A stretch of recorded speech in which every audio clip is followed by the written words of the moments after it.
जय हिंद दोस्तों।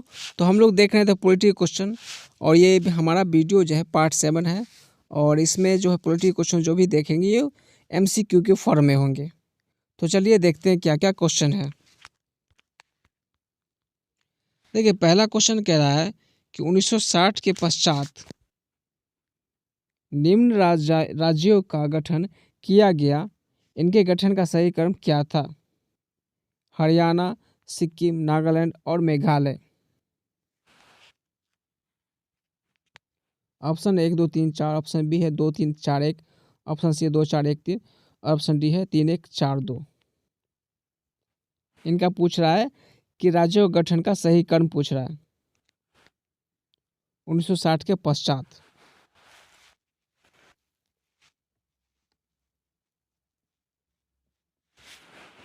इन चार ऑप्शन की बात करें, हरियाणा में, सिक्किम, नागालैंड और मेघालय, तो नागालैंड की स्थापना जो हुई थी ये 1963 में हुई थी और हरियाणा की स्थापना हुई थी 1966 में।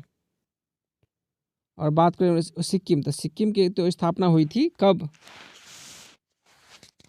इसका तो 1975 में हुई थी स्थापना। अब आ गया मेघालय की बात, तो मेघालय की स्थापना हुई थी 1972 में। तो अब इनमें से जो है सबसे पहले स्थापना हुई थी किस? नागालैंड। यहाँ तीसरा नंबर जो है, ये तीसरा नंबर ये आना चाहिए, 3 ये, तो ऑप्शन नंबर डी जो है इसका सही उत्तर हो जाएगा। नागालैंड के बाद स्थापना हुई थी कब? ये हरियाणा की स्थापना 1966 में होती है, तो 3 के बाद 1 आ गया। उसका 4, तो 4 किसका? मेघालय की स्थापना 1972 में हुई थी और सिक्किम की स्थापना 1975 में। तो ऑप्शन नंबर जो डी है इसका सही उत्तर हो जाएगा। अगला क्वेश्चन देखते हैं, संघीय क्षेत्रों के दिन प्रतिदिन का प्रशासन कौन देखता है? ऑप्शन है राज्यपाल, राष्ट्रपति, केंद्रीय गृह मंत्री, राज्य मंत्री। तो ये देखते हैं राष्ट्रपति देखते हैं। कौन देखते हैं? राष्ट्रपति। ऑप्शन नंबर जो है बी इसका सही उत्तर हो जाएगा। अगला क्वेश्चन है, राज्य पुनर्गठन अधिनियम 1956 ने समस्त देशों को, ऑप्शन है कि 22 राज्यों तथा 9 संघीय क्षेत्रों में विभक्त किया, या 14 राज्यों तथा 16 संघीय क्षेत्रों में विभक्त किया, या 17 राज्यों तथा 7 केंद्रशासित क्षेत्रों में विभक्त किया। ऑप्शन डी है इनमें से कोई नहीं।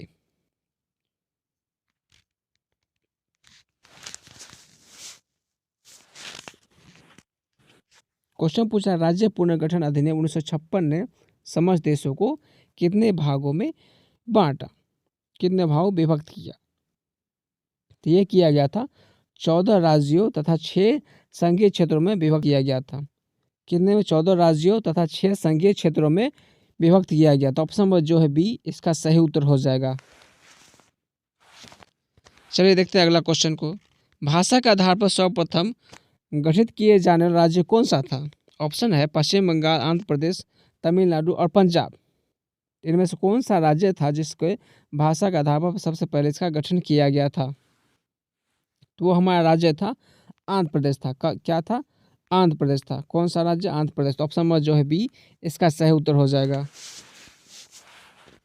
और इसको जो है ये किया गया था 1956 में। क्या किया गया था? 1956 में किया गया था।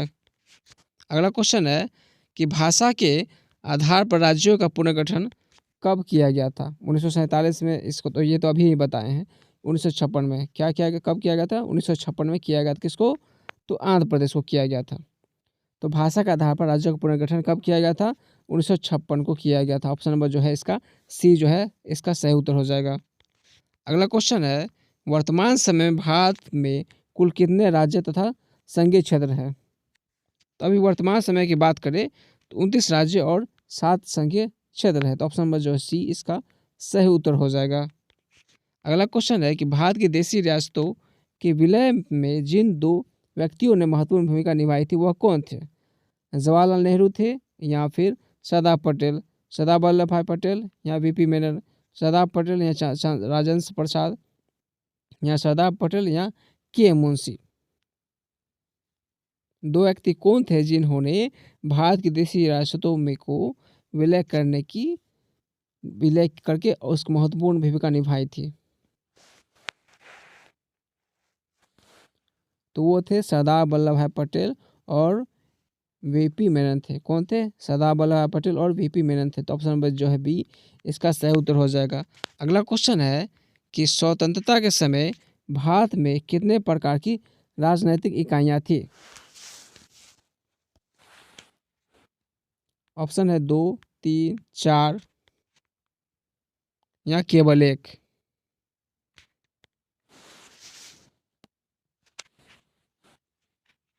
तो राजनीतिक इकाई केवल 2 थी। कितनी थी? 2 थी सिर्फ।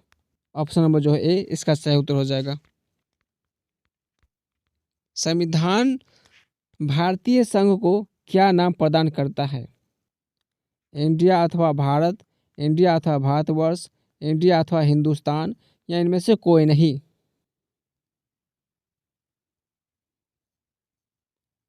तो संविधान जो है भारतीय संघ को इंडिया अथवा भारत का नाम जो है प्रदान करता है। ऑप्शन नंबर जो है ए इसका सही उत्तर हो जाएगा। अगला क्वेश्चन है कि भारत में राजनीतिक शक्ति का प्रमुख क्या है? संविधान, संसद या संसद एवं विधानसभा या फिर जनता। क्वेश्चन पूछा है कि भारत में राजनीतिक शक्ति का प्रमुख स्रोत क्या है? तो बात करें राजनीतिक शक्ति का प्रमुख स्रोत है वो है जनता। क्या है? जनता। ऑप्शन नंबर जो डी इसका सही उत्तर हो जाएगा। अगला क्वेश्चन है कि निम्नलिखित में से के किसको संविधान की आत्मा कहा गया है? क्वेश्चन पूछा किसको संविधान की आत्मा कहा गया है? ऑप्शन है मौलिक अधिकार को, राज्य के नीति निर्देशक तत्वों को, प्रस्तावना को या न्यायिक निरीक्षण को। तो संविधान का आत्मा कहा गया है प्रस्तावना को कहा गया है। किसको कहा गया है? प्रस्तावना को संविधान का आत्मा कहा गया। तो ऑप्शन नंबर जो सी है इसका सही उत्तर हो जाएगा। अगला क्वेश्चन है संविधान की प्रस्तावना में स्वतंत्रता, समानता तथा बंधुत्व के उद्देश्यों को जोड़ने की प्रेरणा कहाँ से मिली है? फ्रांस की क्रांति से, रूसी क्रांति से, अमेरिकी के स्वतंत्रता घोषणा पत्र से या फिर संयुक्त राष्ट्र संघ के चार्टर से।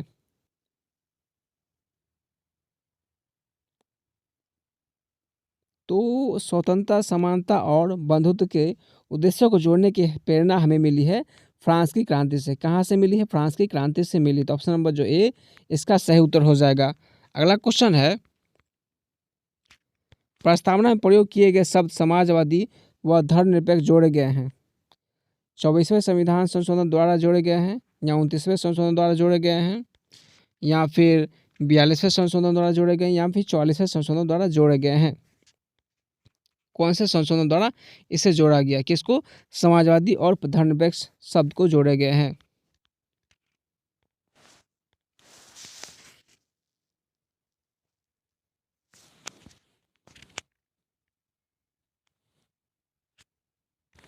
तो ये जोड़ा गया है 42वें संशोधन द्वारा जोड़ा गया है। किसके द्वारा? 42वें संशोधन द्वारा इसे जोड़ा गया है। अगला क्वेश्चन है कि पहली बार प्रस्तावना में संशोधन कब किया गया था? 24वें संशोधन द्वारा किया गया था या 42वें संशोधन द्वारा किया गया था या 44वें संशोधन द्वारा किया गया था या फिर 35वें संशोधन द्वारा किया गया था?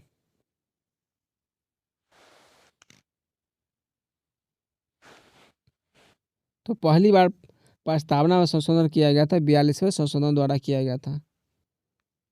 ऑप्शन नंबर जो है बी इसका सही उत्तर हो जाएगा। अगला क्वेश्चन है भारतीय संविधान की प्रस्तावना में कितनी संशोधन किए गए हैं? केवल 1, 2, 3 या फिर अभी तक नहीं किया गया है? भारतीय संविधान की प्रस्तावना में कितनी बार संशोधन किए गए हैं? 1 बार, 2 बार, 3 बार या फिर ऑप्शन डी क्या अभी तक नहीं किया गया है?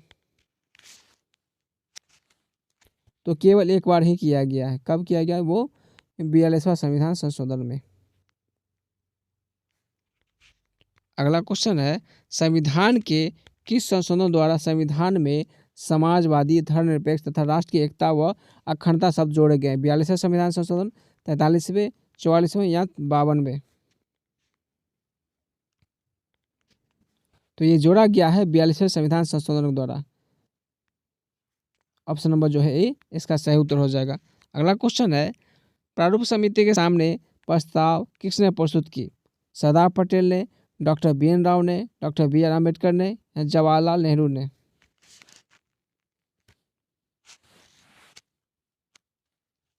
तो प्रारूप समिति के सामने जो प्रस्तावना जो थी, ये जवाहरलाल नेहरू के द्वारा प्रस्तुत किया गया था। ऑप्शन नंबर जो डी है इसका सही उत्तर हो जाएगा। अगला क्वेश्चन है 26 जनवरी 1950 जब भारत का संविधान लागू हुआ तब भारत को एक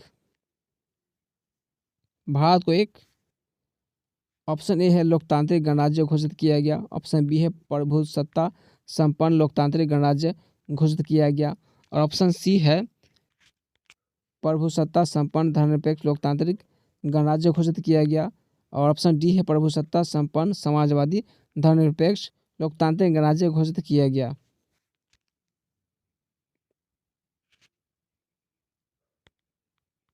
इन चार ऑप्शन में से कौन सा ऑप्शन हो जाएगा? क्वेश्चन पूछा 26 जनवरी 1950 जब भारत का संविधान लागू हुआ तब भारत को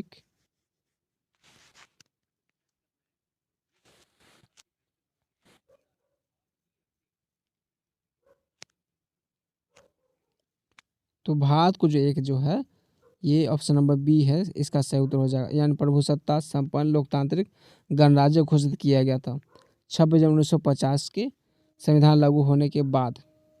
तो ऑप्शन नंबर जो बी है इसका सही उत्तर हो जाएगा। अगला क्वेश्चन है संविधान की प्रस्तावना भारत को क्या बनाता है? ऑप्शन है प्रभुसत्ता संपन्न लोकतांत्रिक गणराज्य घोषित करती है, समाजवादी लोकतांत्रिक गणराज्य घोषित करती है, प्रभुसत्ता संपन्न समाजवादी धर्मनिरपेक्ष लोकतांत्रिक गणराज्य घोषित करता है, या इनमें से कोई नहीं।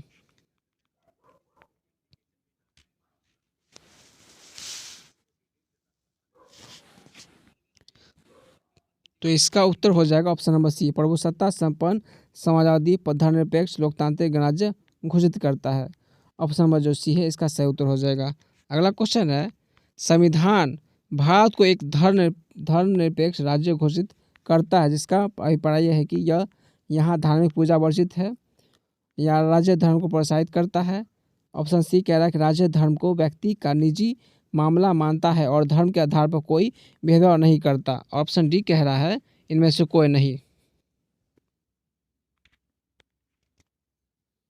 तो इसका सही उत्तर हो जाएगा कि राज्य धर्म को व्यक्ति का निजी मामला मानता है और धर्म के आधार पर कोई भेदभाव नहीं करता। ऑप्शन नंबर जो सी है इसका सही उत्तर हो जाएगा। अगला क्वेश्चन देखते हैं भारत की संसदीय व्यवस्था किस देश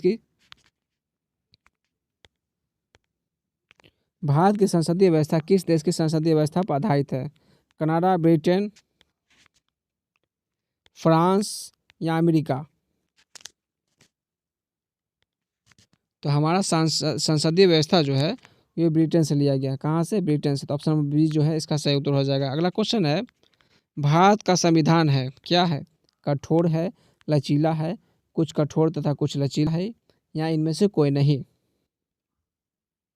तो भारत का संविधान जो है कुछ कठोर और कुछ लचीला है। क्या है? कुछ कठोर और कुछ लचीला। तो ऑप्शन नंबर सी जो है इसका सही उत्तर हो जाएगा। अगला क्वेश्चन है कि भारत राज्य की नीति निर्धारित सिद्धांतों को किस देश के संविधान से ग्रहण किया? दक्षिण अफ्रीका से, आयरलैंड गणराज्य से, या वाइमर गणराज्य जर्मनी से, या फिर उपयुक्त सभी से?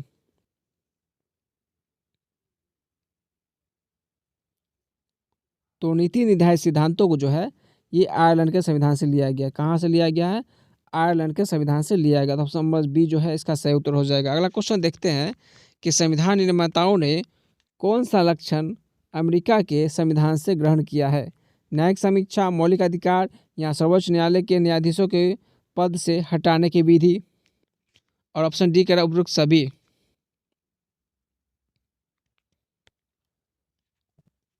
तो न्यायिक समीक्षा और मौलिक अधिकार और सर्वोच्च न्यायालय के न्यायाधीशों को पद से हटाने की विधि, ये तीनों ही अमेरिका के संविधान से लिया गया है। तो इसका उत्तर हो जाएगा ऑप्शन नंबर डी, उपयुक्त सभी हो जाएगा।